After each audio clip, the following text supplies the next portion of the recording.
আসসালামু আলাইকুম। বইপোকা Bangla audio book চ্যানেলের আজকে এটি তৃতীয় ভিডিও। টাইম ম্যানেজমেন্ট বইয়ের অধ্যায় ২ আপনার মূল্যবোধ নির্ধারণ করুন।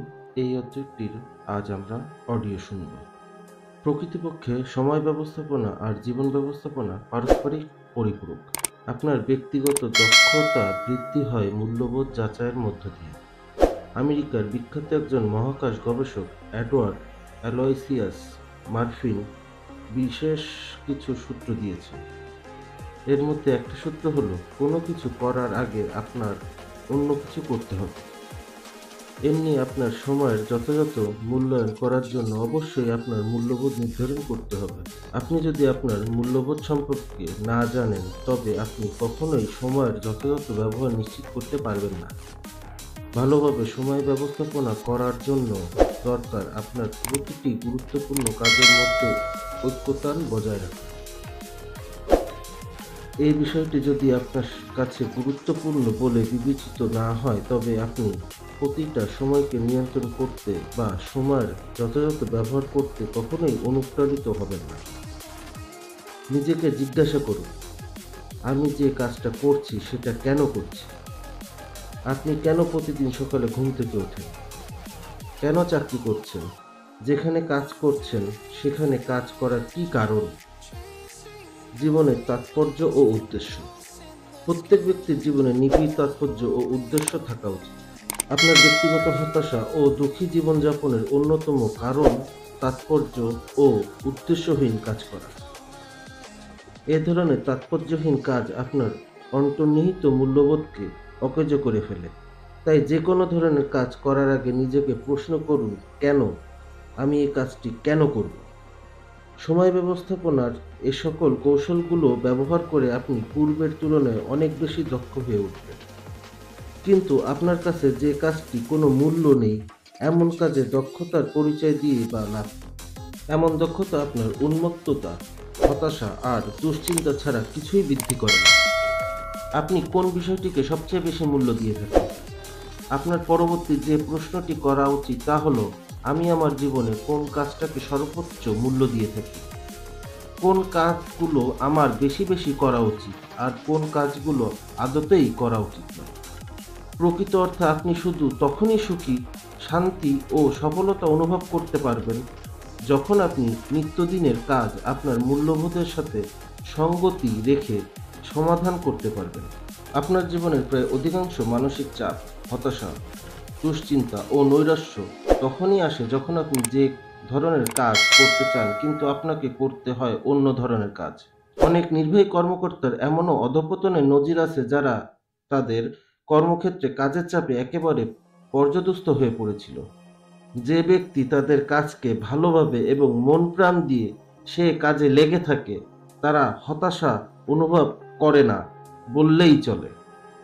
কেননা তারা সেই কাজগুলো ভালোবাসে এবং সে কাজগুলো তাদের মূল্যবোধেরই প্রতিচ্ছবি।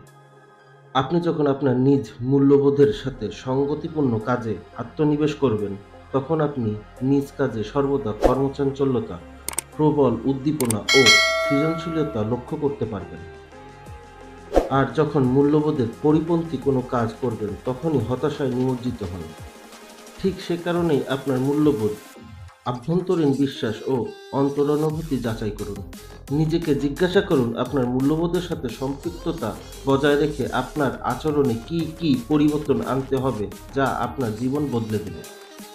আপনি অসাধারণ। নিজেকে একজন অসাধারণ ও চমৎকার ব্যক্তি হিসেবে হৃদয়ঙ্গম করুন। নিজেকে বিশ্বাস করান পূর্বের তুলনায় আপনার মূল্যবোধ এখন বহু গুণ বৃদ্ধি পেয়েছে বা উন্নত হয়েছে। আর এগুলো আপনার বিগত সময়ের নানা অনুপ্রেরণা ও অভিজ্ঞতারই ফসল। এগুলো যেমন আপনার উন্নত মানসিকতা আর অনুভূতির ডিএনএ স্বরূপ, এগুলো আপনার চরিত্র ও ব্যক্তিত্বের এক একটি অবিচ্ছেদ্য অঙ্গ। সময়ের স্বরূপ পরিক্রমায় আপনার মূল্যবোধ খুবই কমই পরিবর্তিত হয়।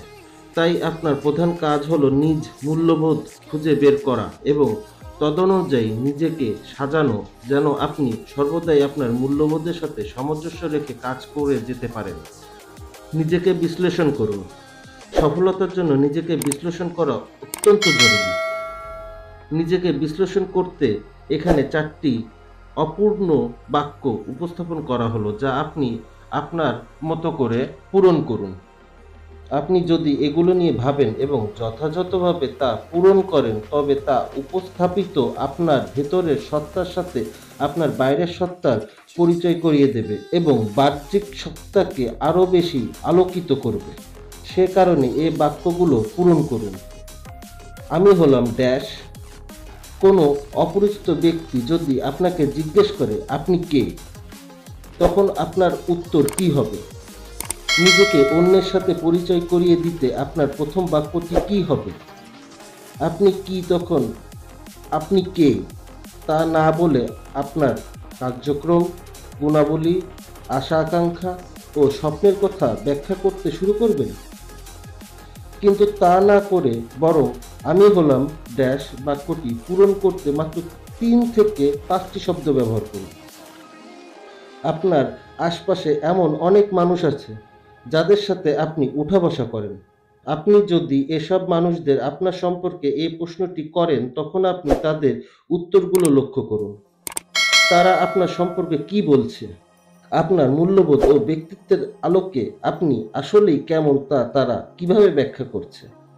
তারা আপনার ব্যবহার ও আচার আচরণের উপর ভিত্তি করে আপনার ভেতরের সত্যকে কিভাবে মূল্যায়ন করেছে?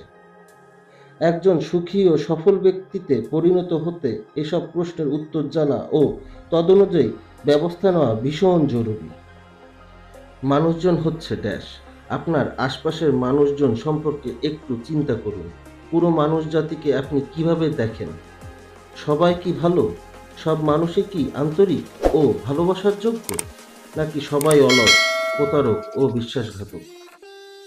মানুষদের সম্পর্কে আপনার এই ধারণাগুলোই আপনার জীবনের প্রতিটি ক্ষেত্রে তাদের সাথে আপনার আচরণে বিরাট একটা প্রভাব ফেলবে।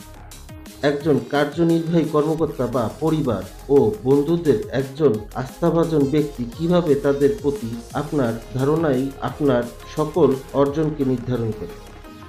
মানুষদের সম্পর্কে আপনার ধারণাই আপনার ব্যবহার ও কাজকর্ম নির্ধারণ করে, আর সে কারণেই ভালো কিছু করতে সবসময় সকলের প্রতি ভালো ধারণা পোষণ করে। জীবন হচ্ছে ড্যাশ। আপনার কাছে এই প্রশ্নের উত্তর অনেক সহজ মনে হতে পারে, কিন্তু এটা আপনার পুরো জীবনের জীবন দর্শনকেই প্রতিনিধিত্ব করে। যারা সার্বক্ষণিক ইতিবাচক চিন্তা করেন এবং সুস্থ ও সুখী মানুষ, তাদের কাছে জীবন হলো এক বিস্ময়কর অভিজ্ঞতার নাম, যা উপস্থাপনের বৈচিত্র্যপূর্ণ কিন্তু সামগ্রিকভাবে এক দুঃসাহসিক অভিযান। আমার পছন্দের গল্পগুলোর একটি হলো এক যুবকের কাহিনী।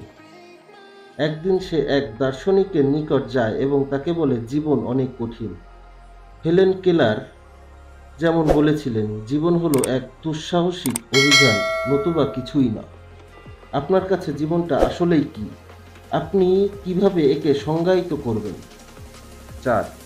আপনার জীবনের সবচেয়ে বড় লক্ষ্য হলো ড্যাশ।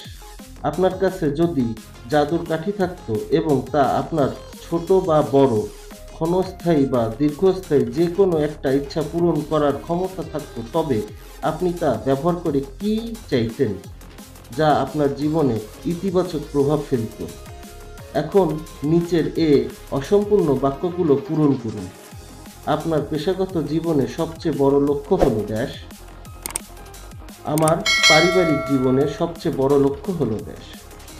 প্রতিদিন এসব গুরুত্বপূর্ণ প্রশ্নগুলো নিজেকে জিজ্ঞাসা করা এবং এর উত্তর খুঁজে বের করা প্রয়োজন। যদিও প্রশ্নগুলোর উত্তর বের করা এতটা সুলভ নয়, তবুও যখন আপনি উত্তরগুলোর স্পষ্ট উত্তর খুঁজে পাবেন, তখন নিজেকে প্রশ্ন করুন, আপনার সময়ের সদ্ব্যবহার করতে এবং জীবনের অগ্রাধিকার প্রাপ্ত কাজগুলো সম্পাদন করতে আপনার আচরণে কি কি পরিবর্তন নিয়ে আসা উচিত, যা একটি অন্যটির সাথে সামঞ্জস্যপূর্ণ। নেপোলিয়ন হিল তার সারা জীবনের অভিজ্ঞতা থেকে লক্ষ্য করেছেন, জীবন তখন থেকেই সবচেয়ে সুন্দর হতে শুরু করে যখন আপনি আপনার জীবনের সবচেয়ে গুরুত্বপূর্ণ লক্ষ্য অর্জনে সিদ্ধান্ত নিতে শুরু করেন। আপনার জীবনে সবচেয়ে গুরুত্বপূর্ণ লক্ষ্যগুলো কি কি?